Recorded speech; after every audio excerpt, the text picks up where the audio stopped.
Hey friend, welcome to the Season 1 finale of the Highlight Your Healing podcast. I'm your host, Shannon Roan, grief coach and founder of J&J Journals. And today, we're wrapping up Season 1 with a powerful reflection of everything we walked through together. This episode is your reminder of how far you've come, how deeply you've grown, and how much strength it takes to keep showing up for your healing, especially when you're tired, overwhelmed, or unsure. So let's start at the beginning. Our very first episode wasn't about the beginning in the traditional sense. It was about something even deeper. It was about naming your grief. Because healing doesn't begin when things feel better. Healing begins when you find the courage to say out loud, "This hurts, and I need to deal with it." Season 1 opened with the truth that grief comes in many forms. It can be the loss of a person, loss of a dream, the loss of identity, and even the loss of normalcy. We talked about how naming your grief is not weakness. It's clarity. It's honesty. And it's the moment you stop pretending you're okay and start acknowledging what's really happening inside.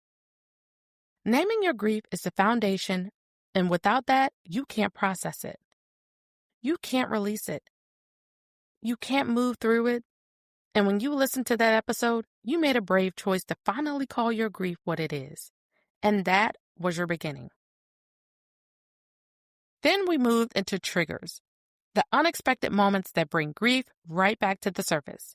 Not because you're failing, but because grief is layered. It could be a song, a smell, a memory, even a date on the calendar. It all brings up emotions your body remembers even when your mind isn't thinking about it. You learn to stop judging yourself for being triggered, because being triggered doesn't mean you're broken. It means you're human. Then, in episode 3, we talked about releasing control and surrendering the parts of your healing that feels too heavy. We compared life to being on a plane. You can't see the pilot. You don't know what's happening in the cockpit, but you still trust the flight. Yet when it comes to your healing, trusting God feels harder. But we talked about how real faith looks like trusting even when you don't understand the route, or the timing, or the detours. Some of you shared how this episode helped you release control and breathe again. In episode 4, we named the hard things. Healing requires boundaries.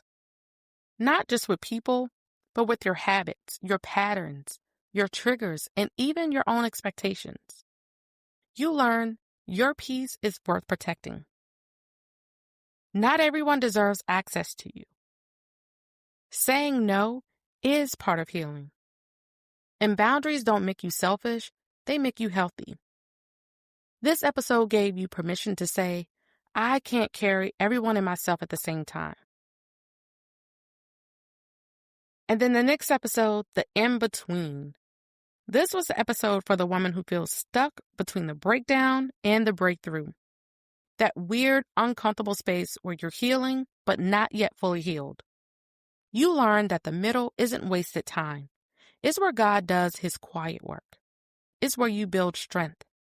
The in-between is the bridge, not the final stop.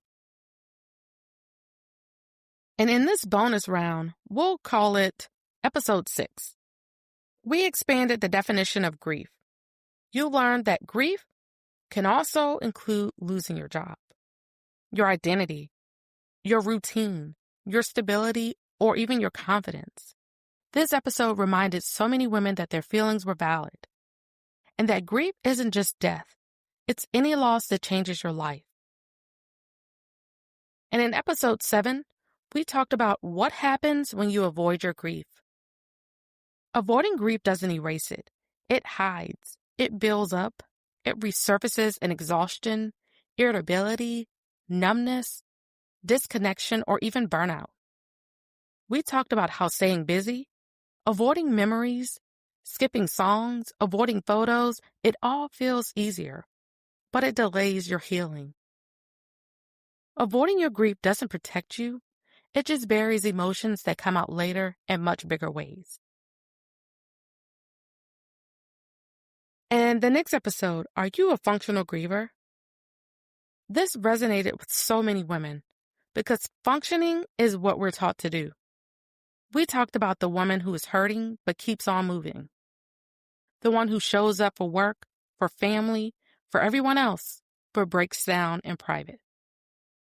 This episode reminded you that functioning is survival, but healing requires intention. And we wrapped up the season with something powerful, the courage to speak your story. Not just because of what happened to you, but because of how far you've come. You learned that telling your story isn't about relieving pain. It's about reclaiming your voice, helping someone else feel seen, and reminding yourself of your strength. Your story isn't something to be ashamed of. Your story is something you're growing through. Season 1 wasn't about perfection. It wasn't about rushing healing. It wasn't about pretending to be fine.